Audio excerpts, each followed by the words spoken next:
دوکاندارە ڕەواجی بە دوکانەکەیدا گەنمی هێنا و گەنمی خستە پێشچاوی خەڵکی و خەڵکی هاتن کڕیان و دەوڵەمەند بوو. سەرمایەکە دوکانەکەی، سەرمایەی یەکێتیش کوردایەتی بوو. گەنم فرۆشیەکەی خەبات و خوێنەکەی بوو کە هەموو پێشمەرگەیە کردیان.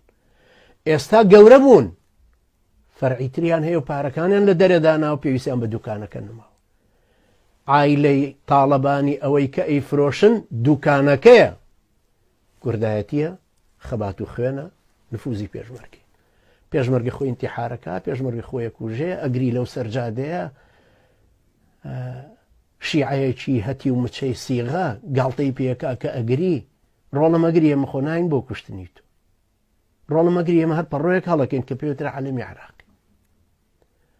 ئەم عایلەیە خائین بوون لە یەکەم ڕۆژیان. کۆتایی بە قسەکەم بەوە دێنم کە عەرەبەکان بۆ سەدام حوسێن شتێکیانەوت، شعرێک دێڕە شعرێکی عامی و فسحەتێکە لەڵێ: كان في حينا كلبا أتعب الناس عواه خلف الملعون جروا طلع أنقص من أباه.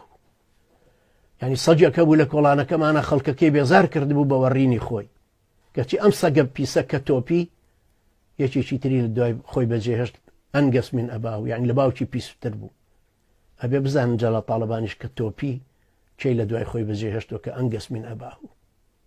ئەوەش نەتیجەی ئەوانە. ئەوە کوردایەتی ئەوانەکانن کە چۆن بوون بە ڕقم ئەوە لە باسێکی ترا باسەکەمەوە بە حەول و قووەتی خوا کە حەلەقاتی تری باسی جەلال تاڵەبانی یەکەمەوە. چاوتان بکەنەوە